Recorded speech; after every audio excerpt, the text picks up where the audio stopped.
Imagínate que estás frente a un caso que lo cambia todo. Un juicio donde se juega no solo la libertad de un hombre, sino el futuro de toda una civilización. Yo soy el doctor Facundo Alejandro Ochoa, abogado. Acá no venimos a memorizar leyes o códigos. Acá venimos a revelar el poder real y a formar criterio con la verdad del derecho. Porque el derecho no es solo leyes, es responsabilidad, son valores, es tradición, es la base de lo que somos como sociedad. Y hoy te voy a mostrar cómo esa verdad sigue decidiendo nuestro destino. Quédate hasta el final porque cuando termine este video ya no vas a ser ni vas a ver el mundo de la misma manera.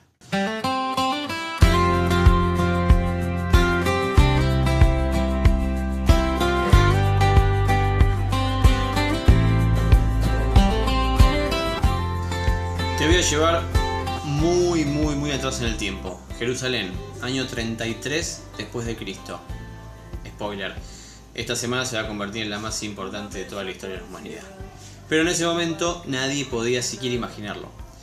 Por lo pronto es la semana más explosiva del año judío porque se celebra la Pascua, el Pesaj.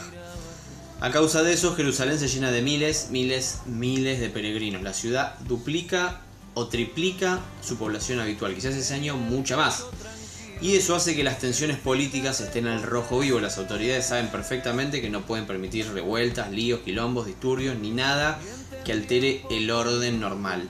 Quieren que la semana de Pascua transcurra con la mayor normalidad posible. Vamos a lo político. En esa Jerusalén, el Imperio Romano es el ocupante real. Tiene control militar y político en la provincia de Judea. Pero como era costumbre, en muchas provincias romanas se permite que sobreviva un cuerpo jurídico, político, religioso, en este caso llamado el Sanedrín, que se encarga de hacer cumplir la ley religiosa judía. Es decir, coexisten el poder militar romano y las costumbres ancestrales del pueblo conquistado. En ese contexto político, cultural y religioso, un solo hombre, Jesús de Nazaret, está a punto de desencadenar el juicio más irregular, más político y más trascendente de toda la historia.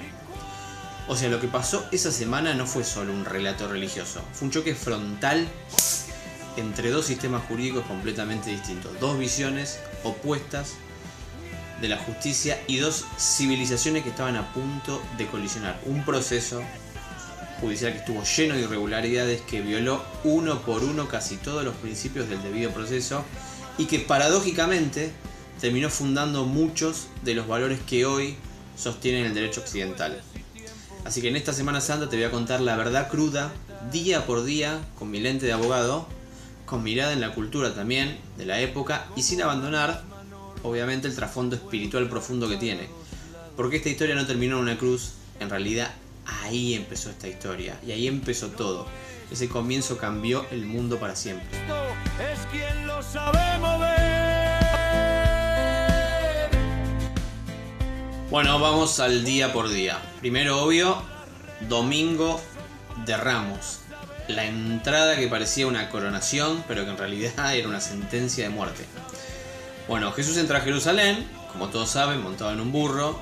La multitud lo aclama, le grita con entusiasmo: ¡Hosana, hijo de David! Para los que esperaban un mesías político, un líder nacionalista que devolviera la gloria a Israel, un nuevo rey todopoderoso que se sacara de encima el yugo romano, esta entrada le parecía un triunfo político total. Parecía el comienzo de la revolución que tanto anhelaban. Pero desde otro punto de vista, Jesús estaba cumpliendo al pie de la letra la profecía de Zacarías que decía: «He aquí que tu rey viene a ti, justo y salvador, humilde y montado en un asno». Para las autoridades religiosas, las que no creían que Jesús fuera el Mesías, esto fue una provocación abierta en el peor momento posible, en plena semana de Pascua, cuando Jerusalén estaba repleta de peregrinos, era un quilombo y Roma se encontraba más nerviosa que nunca por cualquier signo de revuelta. Y si lo miramos desde una tercera arista, más profunda, más cultural, aquí se produce el primer gran choque simbólico de la semana: el poder humilde del Dios de Israel que entra montado en un burro frente al poder romano que siempre entraba con caballos de guerra, con todas sus armaduras, estandartes y ornamentas de conquista. Ya en ese preciso momento se planta la semilla de una nueva forma de autoridad, no basada en la fuerza de las armas, sino en la fuerza de la verdad.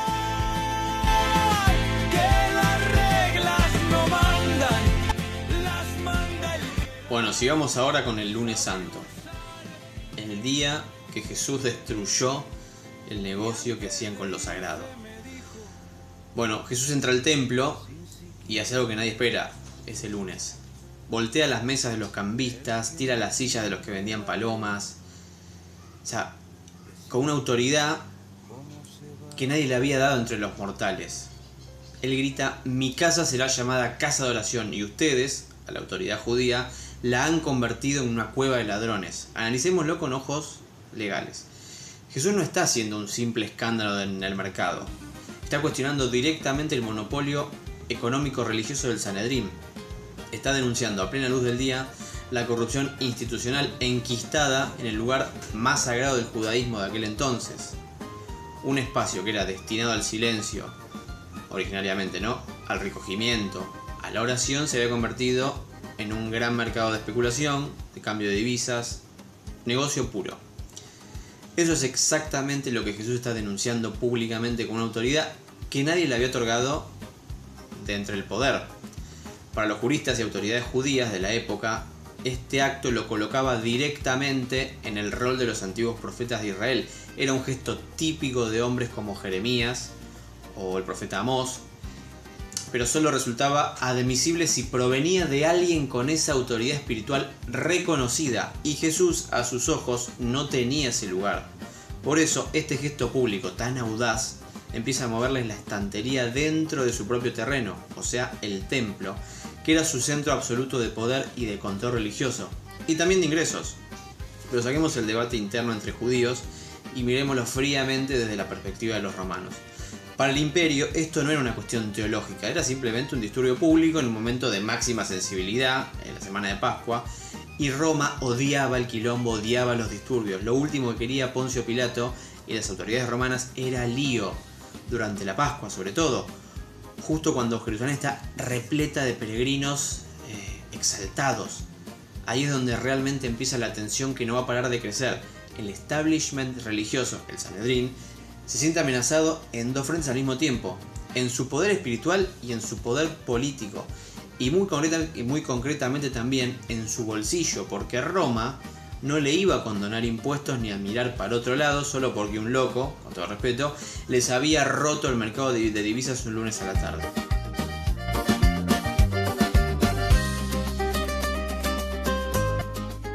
Pasamos al martes santo, el día que hubo interrogatorios y que le quisieron hacer trampas a Jesús. Fariseos, saduceos y herodianos, tres grupos que normalmente se odiaban entre sí, se unen por vez primera con un objetivo común: acorralar a Jesús con preguntas tramposas, capciosas. Antes que nada te voy a explicar rápido, muy sintético, quiénes eran cada uno de estos grupos para que entiendas la magnitud de la jugada que le hacían. Primero, los fariseos eran los puristas de la ley, los que controlaban, digamos, la opinión popular, digamos, los más cercanos a la gente desde el poder, ¿no?, religioso. Los saduceos, que eran la élite aristocrática y sacerdotal, dueños del templo y, digamos, en ese sentido, los más cercanos a Roma. Y por último, los herodianos, los colaboracionistas políticos del rey Herodes, partidarios de la dinastía de este y muy partidarios también de Roma. Estos tres grupos, que casi nunca coincidían, deciden unir fuerzas y acorralar a Jesús públicamente. Le hacen preguntas capciosas del tipo que te hacen los profesores cuando quieren reprobarte o sacarte bueno. En este caso no querían sacarlo bueno, sino meterlo en una trampa. La pregunta más famosa de las que le hacen, le dicen: ¿es lícito pagar tributo al César?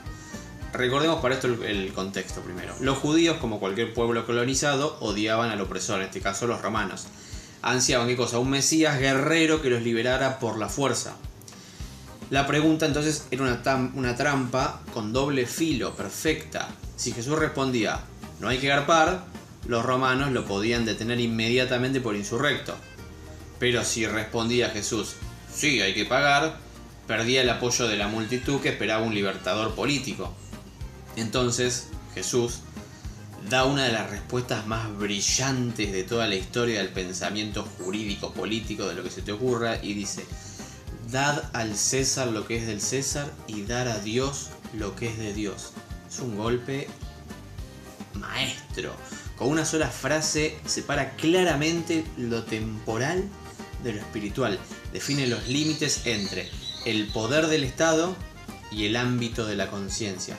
Pero al mismo tiempo firma también su propia sentencia de muerte una vez más. Porque los que soñaban con un Mesías nacionalista que echara a los romanos a patadas de Jerusalén, empiezan a darse cuenta de que Jesús no es ese líder, y eso le da argumentos al Sanedrín para empezar a susurrar en los oídos de muchos: ¿ven lo que les dijimos? Este no es el Mesías que esperaban. Pero asimismo, ante semejante sabiduría, la de Jesús, no le quedó otra al orden político judío que llegar a la conclusión que, de alguna manera, tenían que sacárselo del medio. Pero atención, estas preguntas se hacían frente a un público presente, o sea, mucha gente. Y Jesús nunca cayó en ninguna de esas trampas. Su elocuencia, su autoridad, solo aumentaban su prestigio entre muchos que aún dudaban. Sin embargo, ese mismo día también se plantó este germen que antes te decía del descrédito. Lo que se narra en la Biblia, y seguramente mucho más que no quedó registrado, fue el comienzo de una campaña sutil para generar descontento y desconfianza en las masas hacia Jesús. Y aquí podemos trazar un paralelismo con lo que pasa en nuestra época 2000 años después. Los mismos mecanismos, aunque con herramientas mucho más sofisticadas hoy día, siguen usándose. Medios de comunicación, grandes corporaciones, agendas culturales que intentan movilizar la conciencia colectiva hacia un lugar, desacreditar figuras incómodas, moldar la opinión pública. La técnica es antigua, como ya lo ves en Semana Santa. Cambian los instrumentos, pero es lo mismo. Ese Martes Santo, la maquinaria ya la habían puesto en marcha para desacreditar a Jesús.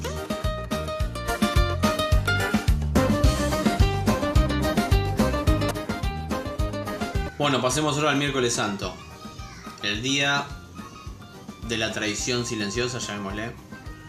Judas Iscariote, uno de los 12, va y acuerda entregar a Jesús por nada más que 30 monedas de plata. No era, por ahí uno no sabe, pero no era una fortuna. Desde el punto de vista del derecho, esto no es solo una traición personal, es el inicio formal de una conspiración. Es la madre del fraude jurídico que se va a consumar en los próximos días. Porque acá tenemos algo que está muy claro. Hay un testigo que compraron. Hay un delator interno pagado. En el derecho contemporáneo esto sería un vicio de nulidad absoluta. Cualquier proceso que se arme sobre una delación premiada, se llama, o un testimonio comprado, se cae. Se cae totalmente si se descubre. Pero en la Jerusalén del año 33, el Sanedrín ya tiene lo que necesitaba: su delator dentro del círculo íntimo de Jesús. Y así, en la sombra, el proceso ilegal empieza a tomar forma. Las piezas, el engranaje, se mueve, se empiezan a mover. La trampa se está empezando a cerrar lentamente sin que la mayoría lo note.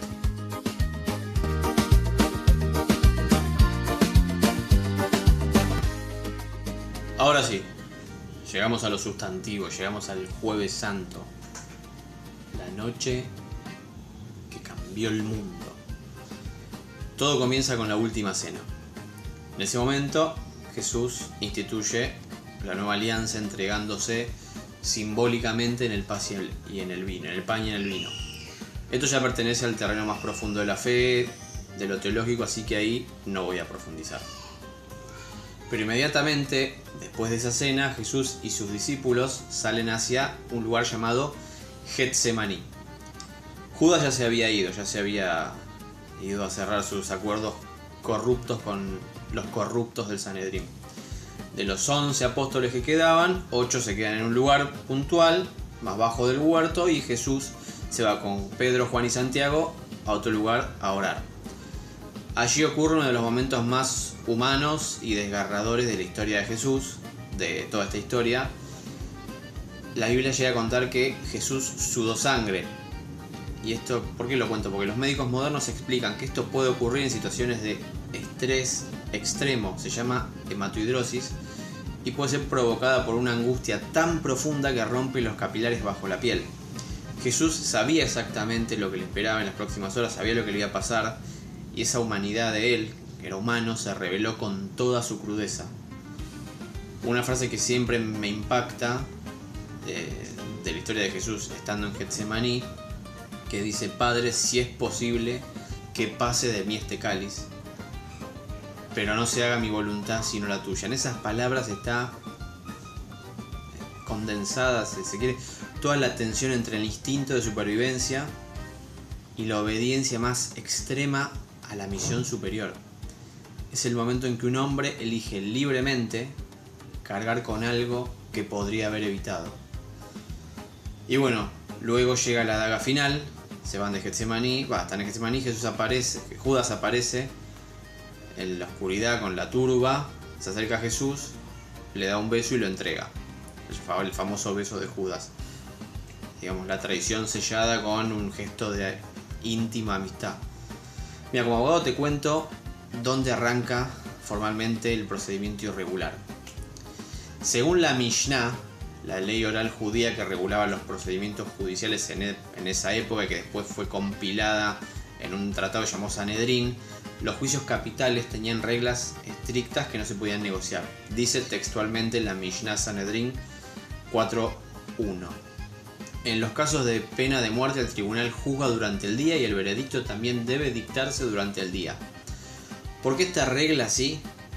Porque en juego está la vida de una persona. La Mishnah exigía que todo se hiciera a plena luz del día para garantizar deliberación serena, testigos claros y que ninguna decisión de vida o de muerte se tomara a escondidas y en la oscuridad.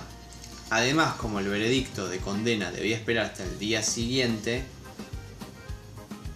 para dar tiempo a una posible retractación en una prueba, estaba terminantemente prohibido iniciar un juicio capital también en víspera de sábado o en víspera de fiesta mayor como era el Pesaj. Y justamente se hizo previo al Pesaj, o sea, lo hicieron igual a pesar de todo eso. Aunque en ese momento no existía todavía el nombre debido proceso, o por lo menos no hay registro de que se llame así, tal como lo conocemos hoy, ya estaban violando principios esenciales de lo que es el debido proceso, que son garantías mínimas de legalidad, publicidad, tiempo adecuado para la defensa. Bueno, no hubo nada de todo esto. El arresto fue nocturno y esto no fue para nada un detalle. Fue la primera grieta ilegal que abrió la puerta a todo el fraude que después viene. La maquinaria ilegal estaba en marcha en pleno Jueves Santo por la noche. Y eso sigue hasta terminar.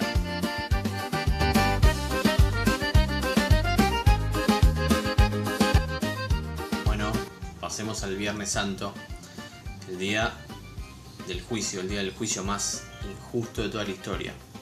Y te lo voy a mostrar acá por qué. Bueno, acá estamos en el corazón del proceso. Primero lo llevan con Anás y Caifás frente al Sanedrín reunido con suma urgencia, una reunión especial.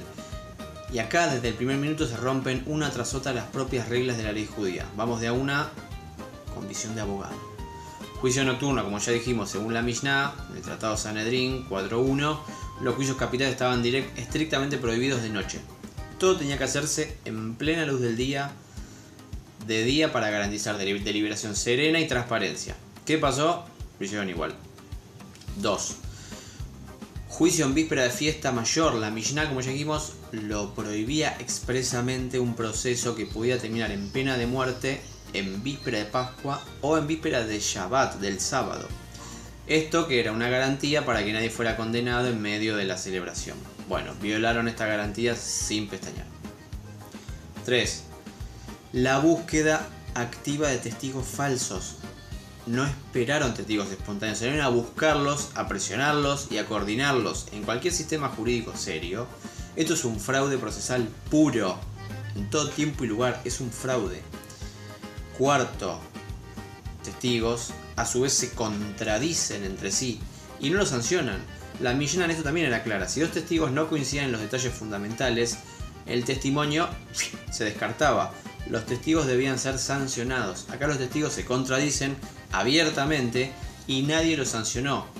O por lo menos no hay registro de que los hayan sancionado. Pero lo que es peor aún, con la suma de testimonios contradictorios, condenaron. Esto viola el principio básico de lo que hoy llamamos indubio pro reo, que significa que ante la duda se debe resolver a favor del acusado. Ellos hicieron exactamente lo opuesto. Y finalmente, la utilización del interrogatorio autoincriminatorio. ¿Qué significa esto? Jesús es presionado hasta que termina condenándose con sus propias palabras. ¿Cuáles son sus propias palabras? Jesús dice: tú lo has dicho, yo soy. En el derecho contemporáneo esto sería inviable, nadie puede ser obligado a declarar contra sí mismo. Pero no solo en el derecho moderno, la Mishnah también desaconsejaba fuertemente la autoincriminación o tomar la autoincriminación para avalar una condena. Y hago mención también, más allá de lo dicho, la falta total de defensa. Ni un solo testigo de descargo, ni un abogado, ni un solo hombre de toda esa multitud que decía Hosana, hijo de David, días antes se levantó a declarar a su favor. Nadie. O es que nadie se animó porque el mío ya era total y nadie quería salir a favor de Jesús. O sea, esto no fue un juicio, fue un linchamiento con forma legal. Pero bueno, cuando todo este circo termina, lo llevan con Poncio Pilato, gobernador romano de Judea. Pilato aplica lo que en derecho romano se llamaba cognitio extra ordinem, el procedimiento extraordinario. Te lo explico para que veas también otra irregularidad. En la Roma clásica, los juicios normales seguían el orden que se llama iudiciorum, el procedimiento ordinario formal y bipartito, que en una primera frase era in iure, delante del pretor o magistrado, donde se definía la fórmula jurídica exacta del caso, y en su segunda fase era apud iudicem, o sea, delante de un juez privado, un ciudadano romano elegido, donde se presentaban allí pruebas, testigos y se debatía con todas las garantías. Era un sistema con reglas estrictas: derecho a defensa, publicidad del proceso, separación de funciones y formalidades que buscaban evitar las arbitrariedades, como pasó en este caso. Representaba, digamos, el orgullo romano, el imperio de la ley, por eso fue grande Roma. Pero en las provincias inestables como Judea sí pasaba que los gobernadores tenían una herramienta especial que era la cognitio extra ordinem, que significa que el gobernador podía actuar como juez, fiscal e investigador, todo en uno. Podía interrogar personalmente, aceptar o rechazar pruebas a su criterio y dictar finalmente sentencia sin pasar por las formalidades del ordo iudiciorum. Era poder discrecional puro, justificado oficialmente por la necesidad de mantener el orden público en zona ocupada. Bueno, Pilato lo usa y lo interroga a Jesús. Y 3 veces dice Pilato: no encuentro delito en él. Incluso lo manda con Herodes para sacarse el problema de encima. Pero la presión del Sanedrín y de una parte de la multitud, esa que ya no gritaba Hosana sino crucifícalo, lo hace brutal. Y Pilato, que no quiere hacerse cargo más que formalmente, se lava las manos delante de todos y entrega a Jesús a la voluntad del pueblo, que pide la liberación de Barrabás, un insurrecto y asesino. Y ahora veamos que del lado romano también hubo irregularidades. O sea, un acusado que el propio juez declara inocente y aún así lo condenan, tanto en Roma como en cualquier estado de derecho, más allá de que Roma no era un estado de derecho sino un imperio. Pero en cualquier estado donde rigen leyes, si no hay un delito, no hay una condena. Como dice en latín, nulla pena sine lege. Pilato lo sabía, lo dijo 3 veces. No encuentro delito en él. Otra irregularidad. Bueno, la tortura previa, la flagelación romana, el flagelo que desgarraba la carne, era un castigo que ya de por sí podía matar. Y se aplicó antes de una sentencia. Bueno, finalmente la crucifixión sin sentencia escrita. La ley romana exigía que la condena a crucifixión se registrara por escrito. Pilato, como se lavó las manos, literalmente se lavó las manos, ni siquiera quedó registrado formalmente la crucifixión. Y finalmente la coacción popular sobre el juez. La turba presiona al magistrado hasta que cede. Eso, en términos romanos, ya era una aberración judicial. Lo mismo que es hoy, era una aberración en ese momento. O sea, esto fue un juicio político disfrazado de legalidad, una parodia total. Manipularon al mismo tiempo el sistema, o sea, al mismo tiempo 2 sistemas jurídicos completos, el judío y el romano. Se violó la Mishnah, se saltó el ordo iudiciorum, se abusó de la cognitio extra ordinem, Se manipuló la opinión pública, cambiaron el Lozana por un crucifícalo en 5 días. O sea, se activó una decisión política hacia una sentencia de muerte. Y sin embargo, ahí está la paradoja más grande de toda esta historia. De la injusticia más suprema, de la madre de todas las injusticias, nació la idea más revolucionaria que la humanidad conoció. Y es que la verdadera justicia no sale de los tribunales de los hombres. Existe una justicia superior capaz de transformar la peor condena en la mayor de las libertades. Un inocente puede voluntariamente cargar con la culpa de todos, en este caso Jesús, y pagar una deuda que nadie más podía pagar.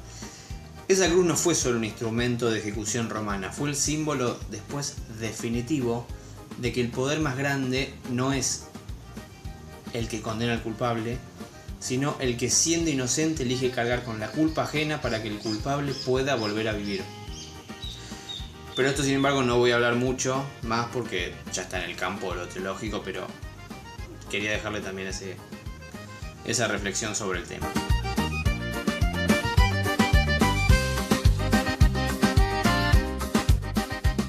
Bueno, llegamos al Sábado Santo, el día del silencio, donde Jesús está muerto, silencio ensordecedor. Jesús está en su tumba que le proporcionó José de Arimatea, que era un miembro del Sanedrín, que en secreto se había convertido en discípulo de Jesús.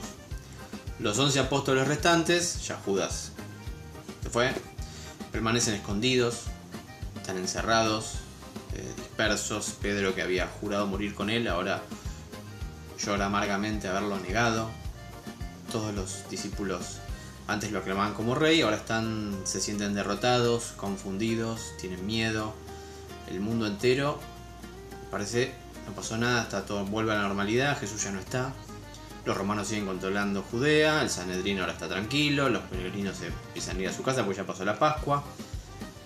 Pero ese silencio esconde algo, esconde un misterio de la historia humana, el silencio después de la cruz. El silencio de la tumba sellada con una piedra enorme que la custodiaban los romanos. El silencio de Dios que parece haber sido derrotado, parece como si todo el mundo contuviera la respiración. Pero nadie sabía todavía lo que estaba por pasar. Al día siguiente, lo más importante de la historia, un día que parecía todo perdido, era exactamente el día previo a la victoria más grande que haya podido existir. Ese suspenso está a punto de romperse.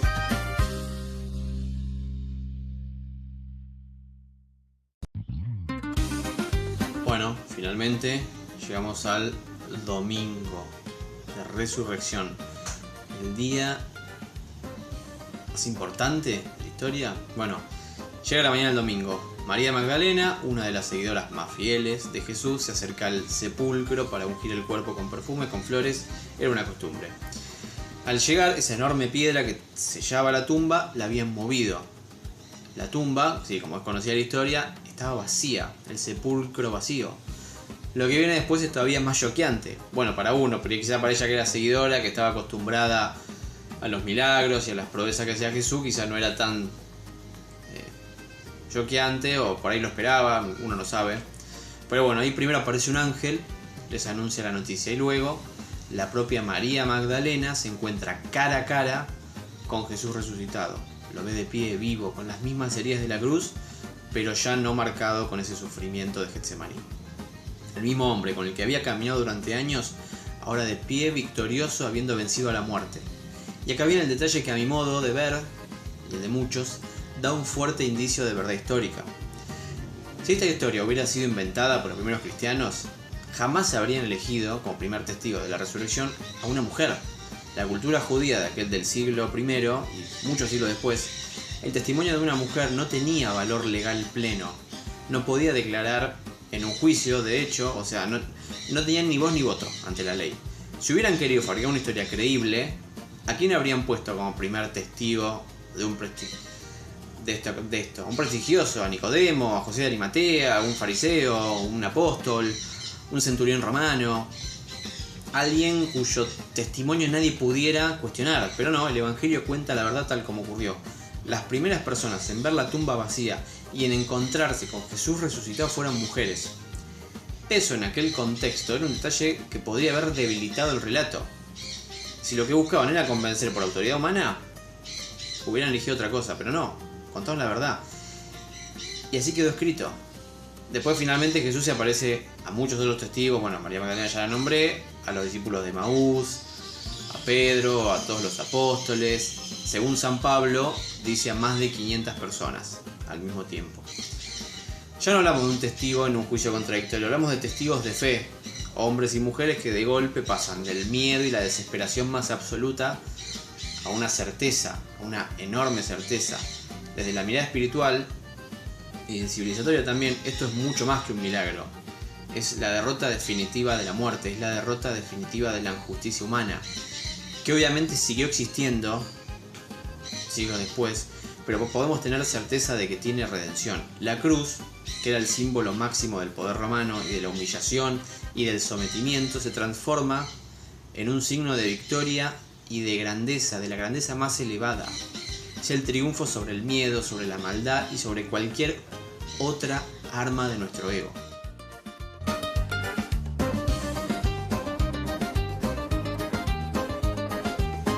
Bueno, para cerrar, ¿qué pasó después de esta historia? Esa pequeña secta de judíos perseguidos se convirtió en menos de 300 años en la religión oficial del Imperio Romano. Loquísimo. Constantino legalizó en el año 313 el cristianismo y la hizo la religión oficial del imperio. Y con el paso de los siglos el cristianismo hizo algo muy importante. Tomó lo mejor de los tres mundos. De Grecia, la razón, la búsqueda de la verdad. De Roma, el derecho, la república, el orden, la justicia, las instituciones. Y de Israel, el Dios, la dignidad infinita de cada persona humana, la justicia unida a la misericordia, la responsabilidad personal ante una ley superior. Y de esa mezcla loca, como quien mezcla huevos, harina y aceite para hacer un bizcochuelo, nació Occidente, tal como lo conocemos. No hace falta aclarar que con sus luces y sus sombras, pasadas, presentes y futuras, pero bueno, de esa mezcla nacieron los derechos humanos, la presunción de inocencia, la idea de que ningún poder es absoluto, la convicción de que cada ser humano tiene un valor que no depende ni del César, ni del Sanedrín, ni de la multitud, la abolición de la esclavitud. Es decir, como remarqué durante este video, de la injusticia más grande nacieron muchos principios para una mejor justicia.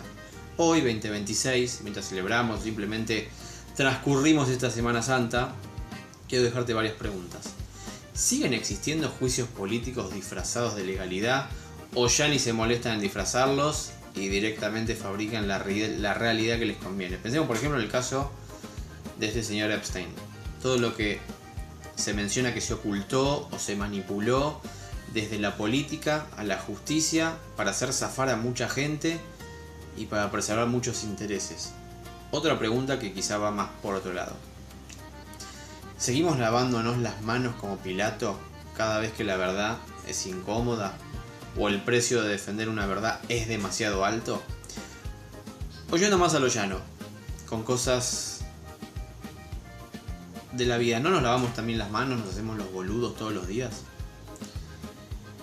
Y otra cosa, ¿somos parte de esa misma multitud que un día grita Hosana y al día siguiente crucifícalo solo porque cambió el viento y la tendencia fue para otro lado? Y quizá para mí la pregunta más importante, ¿elegimos vivir, no te digo con la misma coherencia, con la misma conciencia que tuvo Jesús de Nazaret, pero al menos buscamos parecernos en algo a Él? ¿O preferimos seguir siendo cómodos, tibios y funcionales a las cosas que no nos gustan? Y para cerrar, creo que la Semana Santa no es solo un recuerdo histórico, es un espejo que año tras año nos invita o nos interpela a vernos, a decir, ¿seguimos crucificando inocentes, aunque sea metafóricamente, cuando nos resulta conveniente? ¿O decidimos vivir de una forma más elevada, trascendiendo los miedos, los prejuicios, entre muchas otras cosas? Y bueno, finalmente, si este video te gustó, te sirvió, compartilo. Te invito a suscribirte, a activar la campanita, que esta Semana Santa no sea solo tradición, sino una verdadera oportunidad de conversión de nuestra mirada. Nos vemos en el próximo caso. Hasta la próxima.